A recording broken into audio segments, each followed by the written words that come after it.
the New York Times reported, in a dismissive article, Israel rejected the accord.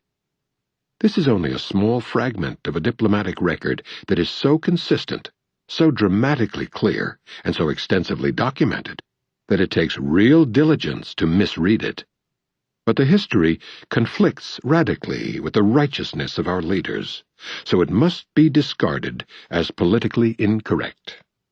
Arafat must be the prime obstacle to the sincere dedication of Washington to a Palestinian state and to democracy. The lengthy obituary of Arafat by New York Times Middle East specialist Judith Miller proceeds in the same vein. According to her version, until 1988, Arafat repeatedly rejected recognition of Israel, insisting on armed struggle and terror campaigns. He opted for diplomacy only after his embrace of President Saddam Hussein of Iraq during the Persian Gulf War in 1991. Turning to actual history, through the 1980s, Arafat repeatedly offered negotiations, leading to a diplomatic settlement, while Israel, in particular the dovish pragmatists, flatly refused any discussions, a position backed by Washington. New York Times Jerusalem correspondent Thomas Friedman regularly misrepresented the ongoing record, and the press generally refused to publish the facts, readily available in the Israeli press. Miller presumably mentions 1988 without explanation, because that is the year the Palestinian National Council officially called for a two-state settlement in terms of the international consensus, having implicitly posited the idea at its 1974 meeting, Benny Morris observes, concurring with other historians of the period. A year later, in May 1989, the Israeli coalition government, headed by Yitzhak Shamir and Shimon Peres, reaffirmed the Israeli political consensus in its peace plan. The first principle was that there could be no additional Palestinian state between Jordan and Israel, Jordan already being a Palestinian state. The second was that the fate of the territories will be settled in accordance with the basic guidelines of the Israeli government. The Israeli plan was accepted without qualification by the United States, becoming the Baker Plan, December 6, 1989.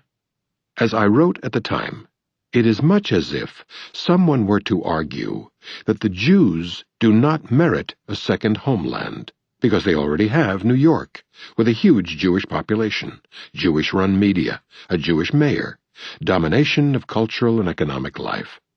The Baker Plan also allowed Palestinians, selected by the United States and Israel, to attend a dialogue on the Israeli plan, but on condition that they keep solely to its provisions, which requires an extension of the analogy.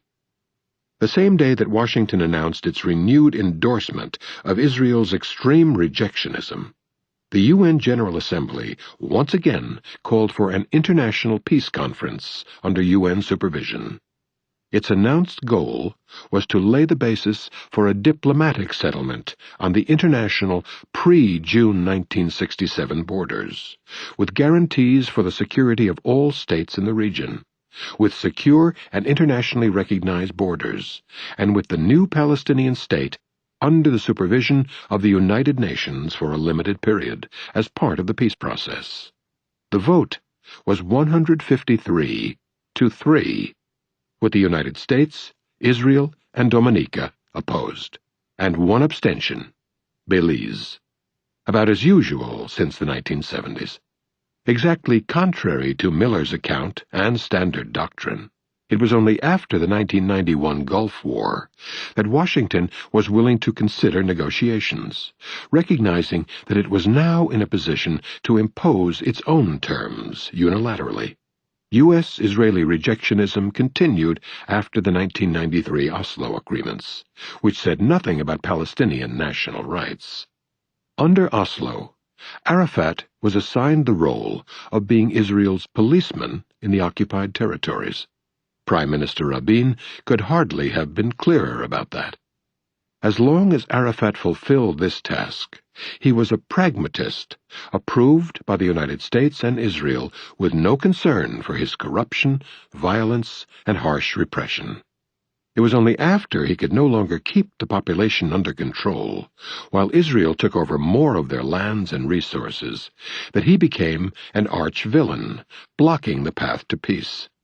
Israel's first official mention of the possibility of a Palestinian state was apparently made by the ultra-right Benjamin Netanyahu government, which agreed that Palestinians can call whatever fragments of Palestine are left to them a state if they like, or they can call it fried chicken, in the words of David Bar Ilan, Director of Communications and Policy Planning in the Prime Minister's office. In May 1997, the Labour Party, apparently for the first time, recognized the Palestinians' right to self-determination and did not rule out in this connection the establishment of a Palestinian state with limited sovereignty in areas excluding major Jewish settlement blocks. The goals of the Israeli Doves were outlined in a 1998 academic publication by Shlomo Ben-Ami, who went on to become Ehud Barak's chief negotiator at Camp David in 2000. The Oslo peace process, Ben-Ami wrote, was to lead to a permanent neo-colonial dependency for the Palestinians in the occupied territories, with some form of local autonomy. Israeli settlement and cantonization of the occupied territories proceeded steadily through the 1990s, with full U.S. support. The highest rate of post-Oslo settlement expansion was in 2000, the final year of Clinton's term, and Labor Prime Minister Barak's. Miller's version reaches the standard denouement. At Camp David, in mid-2000, Arafat walked away from the magnanimous Clinton and Barak offer of peace, and later refused to join Barak in accepting Clinton's December 2000 parameters, thus proving conclusively that he insisted on violence, a depressing truth with which the peace-loving states, the United States and Israel, would somehow have to come to terms. In the real world, the Camp David proposals could not possibly be accepted by any Palestinian leader, including Abbas, who rejected them. That is evident from a look at the maps that were easily available from standard sources, though apparently are nowhere to be found in the U.S. mainstream. In the most careful analysis by Israeli scholars, Ron Pundak and Shaul Arieli conclude that Barak's opening offer left Israel in control of 13% of the West Bank, and that a day before the end of the summit, the Israeli side still held that position, though Barak's final offer reduced it to 12%. The most authoritative map, which Pundak provides in another analysis, reveals that the U.S.-Israeli proposal established 3 cantons in the remnants of the West Bank left to Palestinians. The 3 are formed by 2 Israeli salients, extending from Israel well into the West Bank. One salient, including the town of Ma'ale Adumim, stretches from the greatly expanded Jerusalem area that Israel would take over, past Jericho far to the east, and on to the security zone under Israeli control at the Jordan River, thus effectively bisecting the West Bank. This salient also extends well to the north, to virtually encircle Ramallah, the main Palestinian city in the central canton.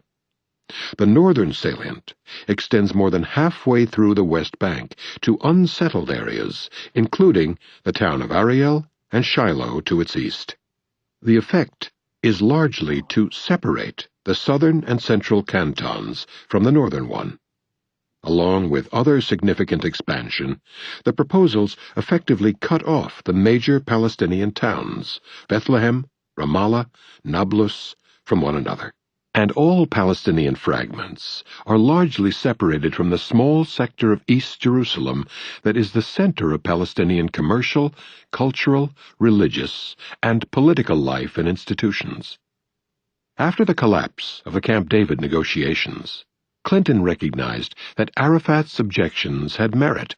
as demonstrated by his famous parameters of December 2000, which went farther toward a possible settlement, thus undermining the official story that Miller repeats. Clinton described the reaction to his